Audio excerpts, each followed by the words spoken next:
제주안전체험관에서 다양한 교육을 배우고 체험하러 왔어요. 여러분도 저희와 함께 안전체험을 떠나볼까요? Let's go!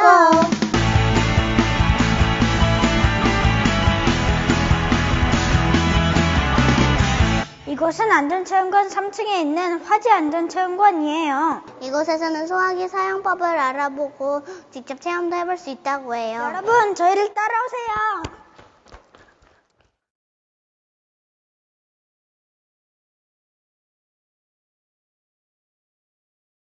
여러분 안녕하세요. 안녕하세요, 선생님. 자, 친구들 우리 화재안전체험관에 왔는데요. 이곳에서는 뭘 배우게 될까요? 소화기 사용법. 정답, 소화기에 대해서 배울 거예요. 우리 밀라 친구, 소화기 사용해본 적 있어요? 아니, 한 번도 없어요. 없어요? 그러면 우리 시율 친구는 소화기 사용법 알고 있어요? 네. 우리 시율 친구가 소화기 사용법에 대해서 알고 있다고 했는데요. 시율 친구 먼저 소화기를 사용해 보도록 하겠습니다. 자, 우리 밀라 친구는 선생님이랑 같이 보도록 할게요. 사용해 볼까요?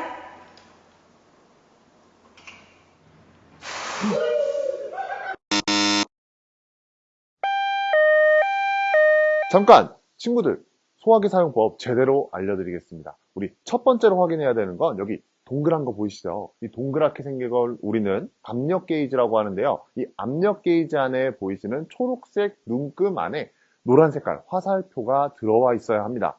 이 초록색 눈금 안에 들어와 있지 않고 그 밑으로 내려가 있게 되면 소화기 압력이 부족해서 분말 가루가 나가지 않을 수 있어요. 그렇기 때문에 반드시 압력 게이지 먼저 확인해 주시고요. 두 번째는 우리 외관 상태를 점검해 주셔야 돼요.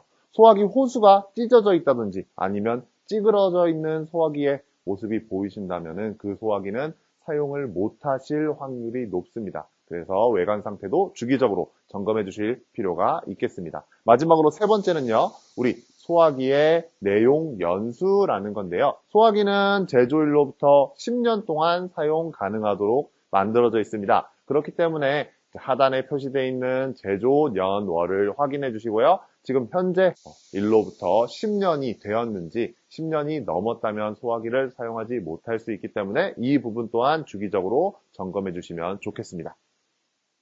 네, 이제 이어서 우리 소화기를 직접 사용해 볼 건데요.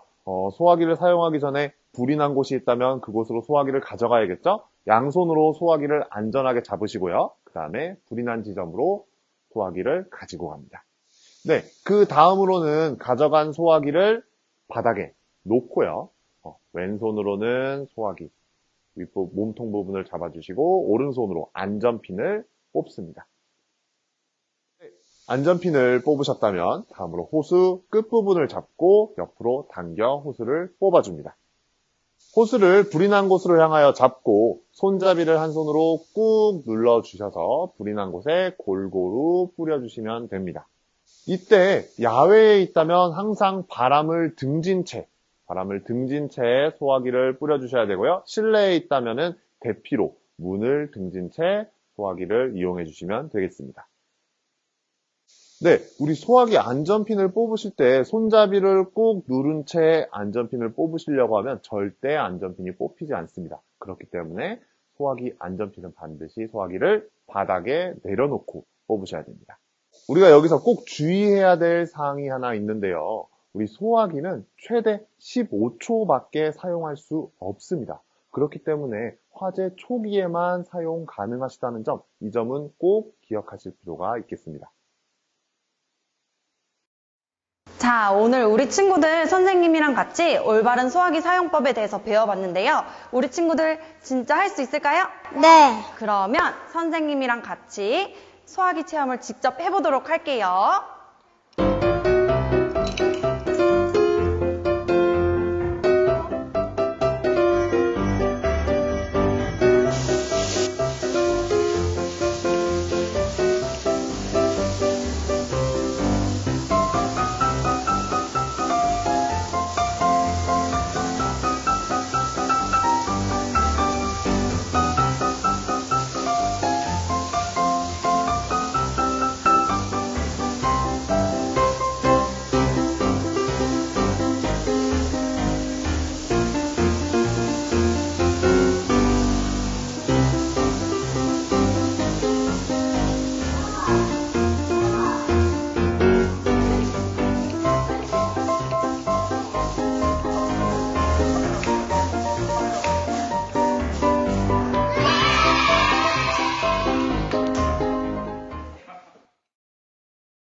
안녕하세요, 친구들. 안녕하세요, 선생님. 선생님이랑 오늘 소화기 사용법에 대해서 배워봤어요. 그런데 불이 났을 때 친구들은요, 대피 먼저 해야 된대요. 불나면 대피 먼저, 불나면. 대피 먼저. 여러분, 실제로 우리 집에 불이 났을 때는 제일 먼저 대피 먼저 해야 합니다. 불이 났을 때는 건물 안에 있는 모든 사람들이 화재가 난 사실을 알고 대피할 수 있도록 발신기에 있는 비상벨 버튼을 눌러줘야 하는데요. 지금 발신기에 있는 비상벨 버튼을 눌러 같이 한번 소리를 들어보도록 하겠습니다.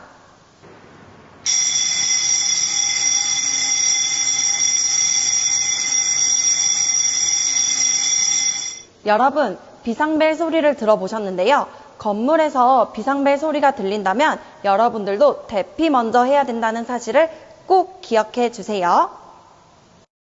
우리 친구들, 불이 났을 때 어떻게 대피하는지 알고 있나요? 네. 어떻게 해야 될까요? 손수건에 물을 적시고 코와 입을 막아요. 맞아요. 우리 시율 친구는요? 그 다음에 자세를 낮춘 다음 한 손을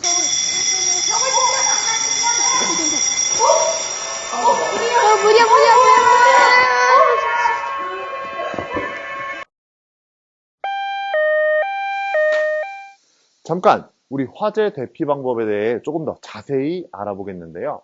우리 화재가 발생하면 실제로 유독가스, 연기에 의한 질식사가 훨씬 더 많다고 합니다. 그렇기 때문에 손수건이나 이런 옷가지 등을 이용해서 코와 입을 막으신 채 대피한다면 훨씬 더 도움이 될 수 있습니다. 근데 이때 물에 옷가지나 손수건을 적셔서 사용하시면은 유독가스에 의한 피해를 훨씬 더 줄일 수 있다고 하니까요. 반드시 물에 적신 옷이나 손수건을 이용해서 코를 막고 대피합니다.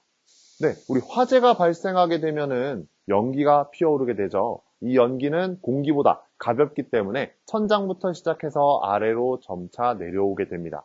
이때 깨끗한 공기는 아래층에 형성되기 때문에 우리는 자세를 충분히 낮춰서 대피하셔야겠습니다. 화재로 인한 연기와 정전으로 주변이 암흑 상태가 되어버리면 우린 눈이 아닌 손에 의지해서 밖으로 탈출하셔야 되는데요. 이때 벽에 손을 대시고 툭툭툭툭 두드리면서 손을 절대 떼지 말고 대피하셔야 됩니다. 이때 주의하셔야 되는 점은 손을 절대 교체하지 않아야 된다는 점, 반드시 한쪽 벽만 짚고 한쪽 방향으로 이동하셔야겠습니다. 건물 복도로 나오시게 되면은 유도등이나 유도 표시를 따라 대피하시고요. 우리 비상구 유도등이 있는 문을 찾아 대피하시면 되겠습니다. 대피 중 문을 발견했을 때는 덥석 손잡이를 잡고 문을 열지 마시고요. 손등으로 먼저 손잡이의 온도를 체크해 보시고 온도가 뜨거울 경우는 절대 문을 열지 않습니다. 내부에 화염이 불타고 있을 수 있기 때문입니다. 네, 우리가 문을 열고 대피를 했다면은 문은 반드시 닫아주셔야 돼요. 연기나 화염이 우리를 쫓아올 수 있기 때문입니다. 여기서 잠깐, 엘리베이터가 작동하네요. 우리 엘리베이터 타고 빨리 탈출해야겠다 생각하는 친구들 없죠? 화재 시에는 반드시 복도나 계단을 이용해서 대피하셔야 됩니다. 화재 시 비상구는 우리 생명의 문이기 때문에 박스 같은 물건은 절대 문 앞에 쌓아두시면 안 됩니다. 친구들, 이제 선생님이랑 배운 대로 대피 체험을 해보러 가볼까요? 자, 허리 숙이고, 우리 벽에 손 짚고 선생님 따라오세요. 벽 툭툭. 자, 선생님 따라오세요.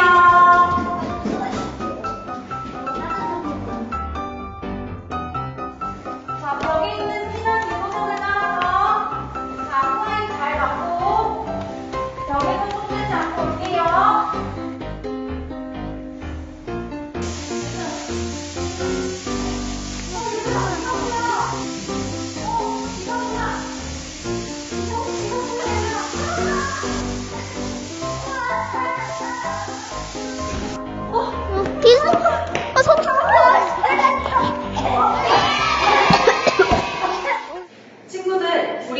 때는 어떻게 대피해야 되는지 잘 배웠나요? 우리 문을 열고 나서는 연기와 불길이 밖으로 번지지 않도록 문을 꼭 닫고 나오는 거 잊지 말아요.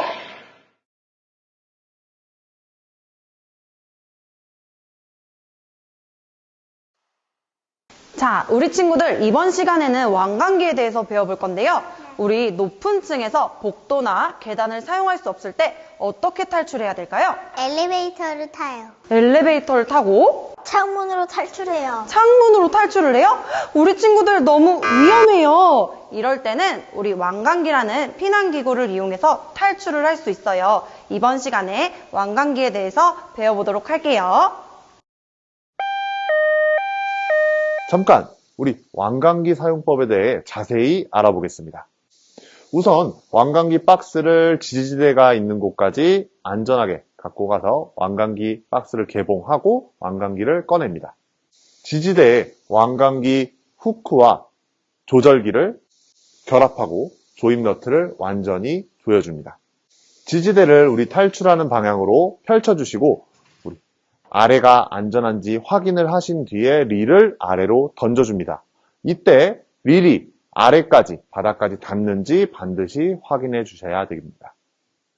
왕관기 벨트를 잡고 안전고리를 밖으로 밀어준 뒤 위에서 아래로 가슴에 안전하게 착용합니다. 그리고 안전고리를 내 가슴 쪽으로 꽉 조여줍니다. 내려가실 때는 양팔을 겨드랑이에 완전히 붙인 뒤 벽을 쓸듯이 내려갑니다.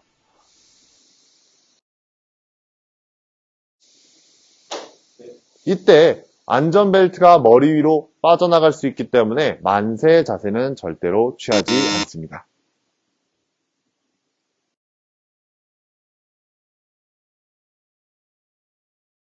왕관기를 이용 시 최소 몸무게는 25kg이고 최대 몸무게는 150kg입니다. 이때 두 명이 합쳐서 150kg이 넘지 않는다고 동시에 두 명이 이용하면 안 된다는 점 반드시 주의해 주세요.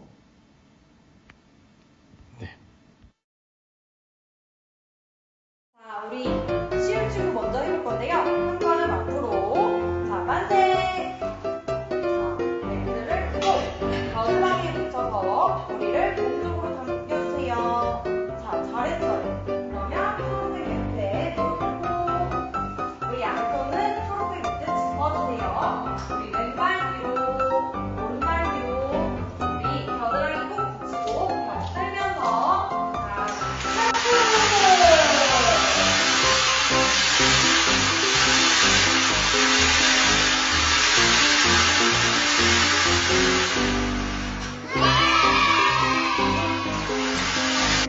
자, 우리 밀라 친구 한 걸음 앞으로 만세. 자, 안전벨트 쏙. 겨드랑이에 꼭. 그 다음 고리 스스로 당겨주세요. 자, 잘했어요. 자, 이제 초록색 매트에 무릎 꿇고 앉아주세요. 양손 초록색 매트 짚고 왼발 뒤로, 오른발 뒤로. 우리 벽을 쓸면서 천천히.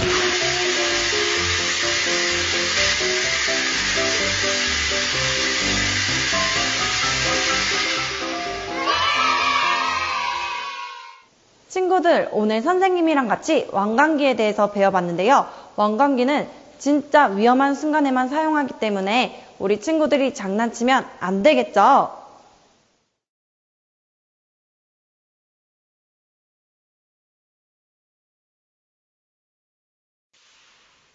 여러분, 우리 눈앞에서 심장이 멈춘 사람이 생겼다면 어떻게 해야 할까요?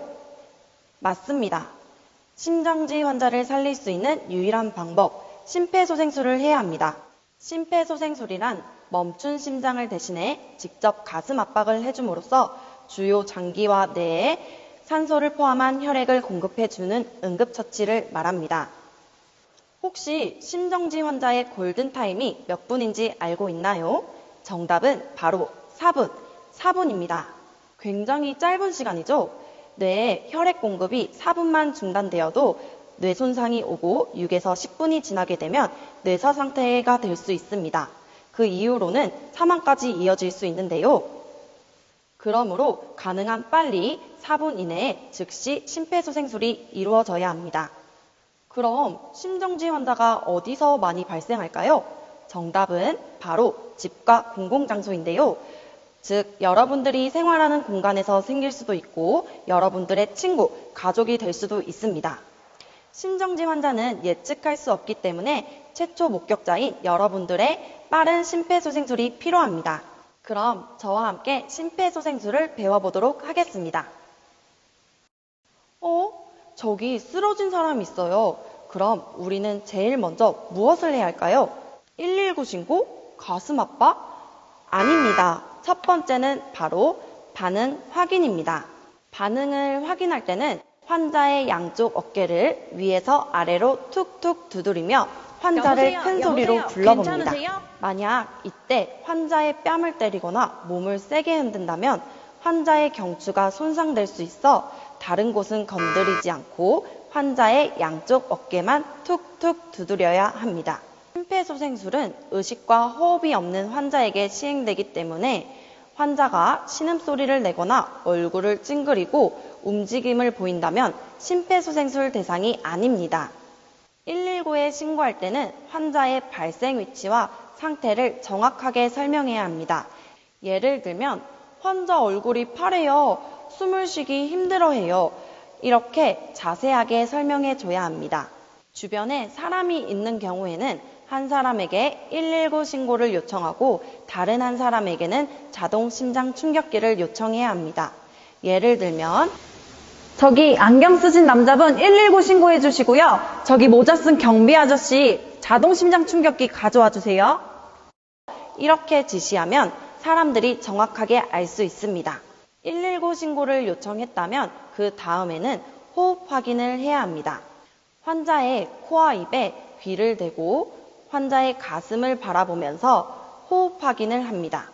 만약 환자의 가슴 움직임과 콧바람이 느껴지지 않거나 환자가 비정상적인 호흡을 하게 된다면 즉시 알리고 소방관의 지시를 따르는 게 좋습니다. 의식과 호흡이 없다면 지체 없이 가슴 압박 30회, 인공호흡 2회로 구성된 심폐소생술을 시행해야 합니다. 인공호흡은 감염병이 우려되거나 자신이 없다면 가슴 압박만 해주셔도 됩니다.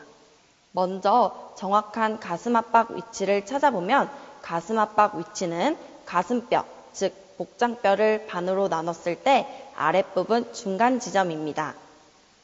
압박할 때는 손꿈치를 사용해야 되는데요. 만약 여러분들이 손꿈치가 아닌 손바닥 전체를 사용하게 될 경우 갈비뼈가 부러지면서 갈비뼈에 둘러싸인 장기가 손상될 수 있고 여러분들의 손이 다칠 수도 있습니다.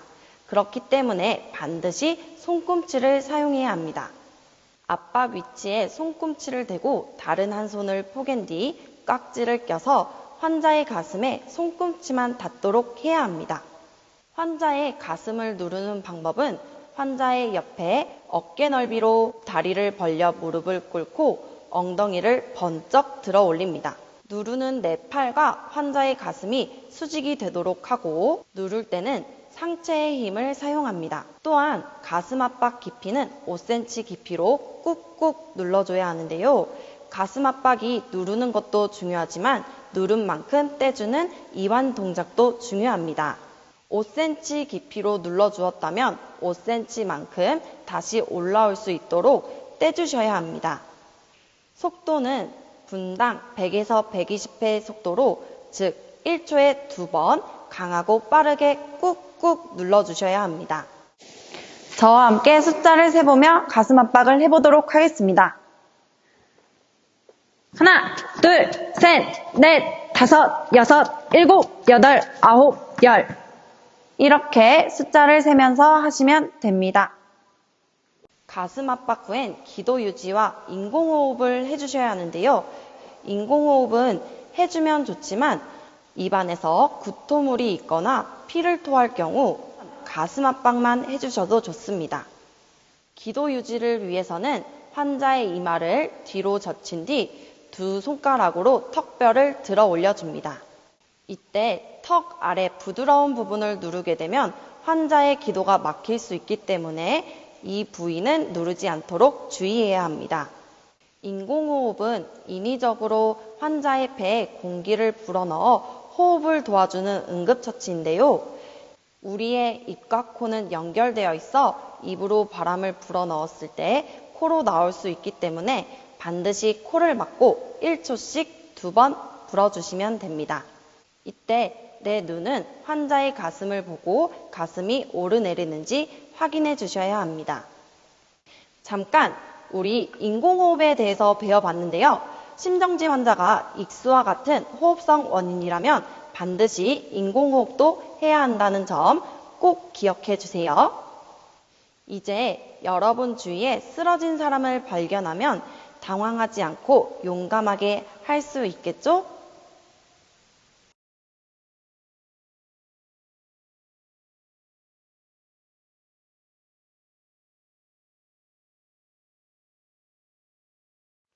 마지막으로 자동 심장 충격기는 심정지 환자에게 필요시 자동으로 전기 충격을 주어 심장 리듬을 정상으로 회복시켜주는 역할을 하는데요. 여러분, 사용해 본 적이 없으시다고요? 걱정하지 마세요. 이제부터 저와 함께 자동 심장 충격기에 대해 배워보도록 하겠습니다.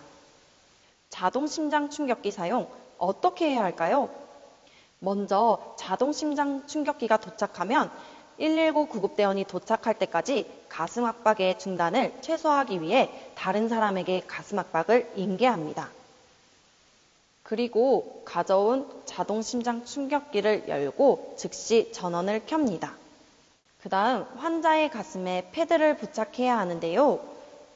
패드면을 살펴보시면 그림으로 친절하게 나와 있으니 걱정하지 마시고 그림에 따라 우측 쇄골 아래에 좌측 겨드랑이 아래 중앙선에 부착합니다.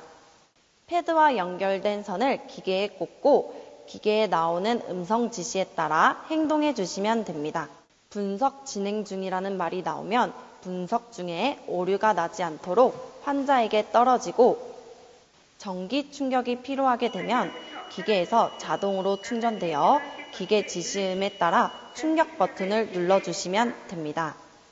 전기 충격이 주어지면 즉시 가슴 압박을 시행해야 합니다. 환자가 소생하거나 구급대원이 도착할 때까지는 기계 지시음에 따라 이 과정을 반복해 주시면 됩니다. 다시 한번 정리하면 첫째, 전원 버튼을 켠다. 둘째, 패드 그림에 따라 패드를 부착한다. 셋째, 패드에 연결된 선을 기계에 꽂고 심장 리듬을 분석한다. 넷째, 전기 충격이 필요시 환자와 사람들이 떨어지도록 하고 전기 충격 버튼을 눌러 충격을 준다. 다섯째, 전기 충격 후 즉시 가슴 압박을 시행한다. 이 과정을 반복해 주시면 됩니다.